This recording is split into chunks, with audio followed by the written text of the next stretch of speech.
संतों का तो परम धन केवल और केवल भगवान नाम है। तो आप इतने चिंतित क्यों हो रहे हैं, क्यों परेशान हो रहे हैं, क्या कारण है?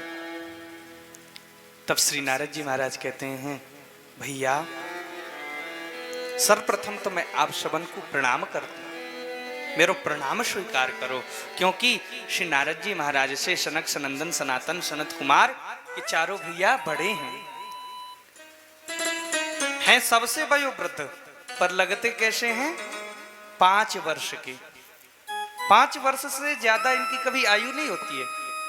पूर्वजों के भी पूर्वज हैं, पूर्वेशाम अपि पूर्वजा। पर महाराज कैसे हैं? 5 वर्ष के। श्री नारद जी महाराज अपने भाइयों को प्रणाम करते हैं, अग्रजों को प्रणाम करते हैं। तब श्री नारद जी महाराज प्रणाम करके अपने भाइयों को बताते हैं, अहम तु पृथ्वीं यातो ज्ञात्वा सर्वोत्तमामिति पुष्करं च प्रयागं च काशीं गोदावरीं तथा हरिक्षेत्रं कुरुक्षेत्रं श्रीरंगं सेतुबन्धनम् एवमादिषु तीर्थेषु भ्रममाणः इतस्ततः। भैया मैं इस धराधाम को, पृथ्वी को सर्वोत्तम लोक जान करके इस लोक में सत्संग की इच्छा से आया कि चलो कुछ भगवत रसिकों के बीच बैठ करके कुछ ठाकुर की चर्चा होगी। और महाराज मैंने पूरा पृथ्वी में भ्रमण कर डाला, पर मुझे कहीं सत्संग का आनंद नहीं मिला। बोले मैं कहां कहां नहीं गया, पुष्कर गया, प्रयाग जी गया, काशी गया, गोदावरी गया। महाराज ऐसा कोई तीर्थ मैंने नहीं छोड़ा जहां पर मैं सत्संग की इच्छा से न गया हूं। अनेक तीर्थों पर भी जाने पर मुझे कहीं भी सत्संग का सुख प्राप्त नहीं हुआ। मैंने सोचा चलो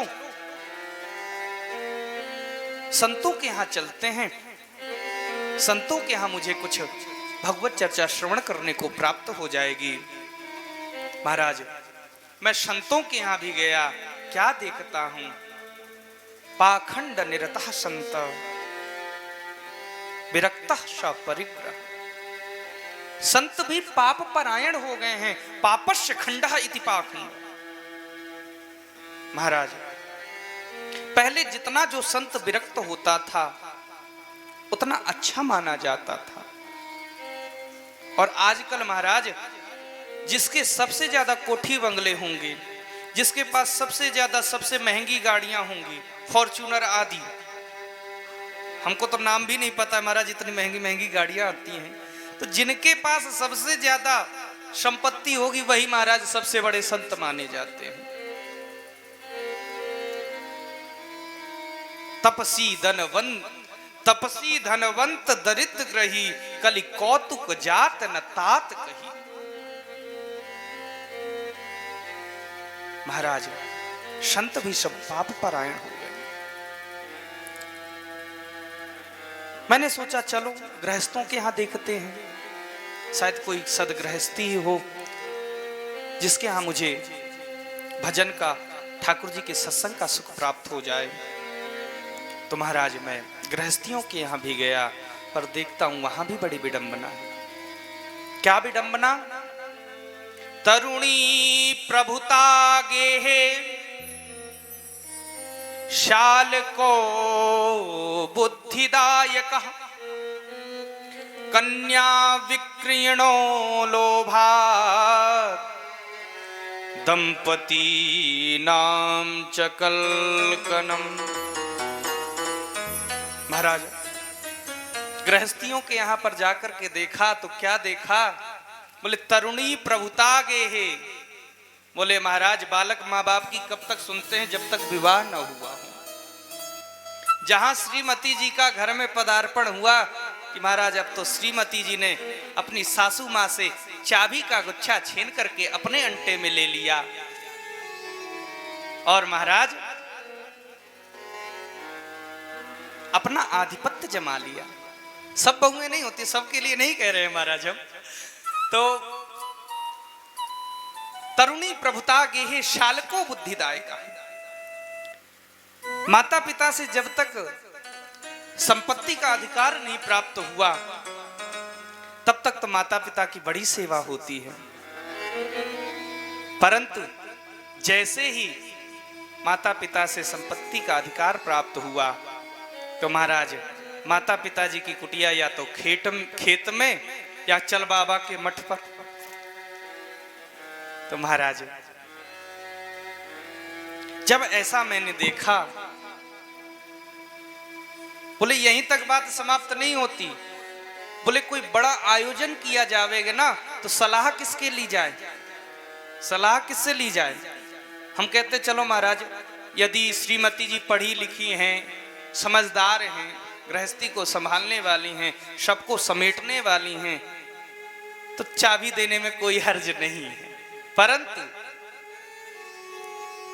अब देवी जी का जब श्रीमती जी का चलावा आ गया तो बड़ा कोई आयोजन होगा जैसे कि, तो बोले महाराज सलाह किससे ली जाए।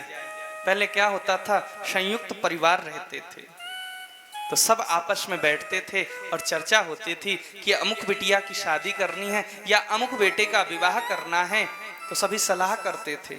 बड़े बुजुर्गों से सलाह ली जाती थी, अपने से श्रेष्ठ जनों से सलाह ली जाती थी।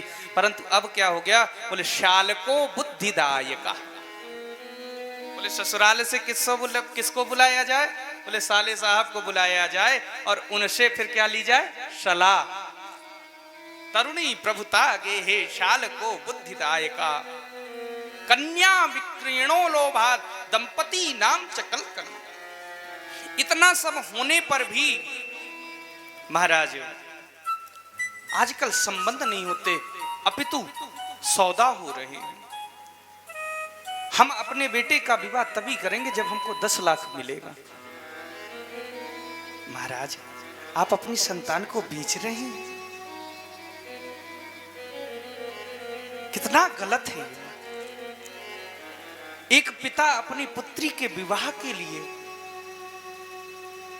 एक टाइम भोजन करता है, कितना कष्ट उठाता है, और हमारा शर्त रखते हैं कि हम जब हमको 10 लाख रुपया मिलेगा या हमको अमुक गाड़ी मिलेगी या अमुक फ्लैट मिलेगा तभी हम अपने बेटे का, आपकी बिटिया के साथ विवाह करेंगे। महाराज बहुत गलत है। हाँ, यदि पिता समर्थवान है, पिता अपनी बिटिया को कुछ देना चाहता है तो उसमें गलत नहीं, परंतु शर्त कभी नहीं रखनी चाहिए। बहुत गलत है इस परंपरा को। दहेज लेना दहेज देना दोनों ही गलत है। न तो दहेज लेना चाहिए और न देना चाहिए। दहेज के कारण से हमारे इस भारत भूमि में न जाने कितनी माताओं की हत्याएं हो रही, कितनी बहनों की हत्याएं हो रही हैं। आए दिन हम सुनते हैं कि दहेज के कारण प्रताड़ित करते करते सासू मां आदि की तालों को, उलाहनों को सुनते हुए अमुक व्यक्ति की बिटिया ने जहर खा लिया, फांसी लगा ली, आग लगा ली। कितनी गलत प्रथा है नारायण, ऐसा नहीं करना चाहिए। बहुत गलत इस बात को, जो लोग ऐसा करते हैं उनसे करबद्ध प्रार्थना है भैया, किसी की बिटिया को सताना नहीं। माता पिता अपनी दिल का कलेजा दे देते हैं बिटिया के रूप में और उसको सताया जाए, कितना बड़ा अपराध है, कितना बड़ा पाप है। महाराज संबंध होना चाहिए, सौदा नहीं होना चाहिए।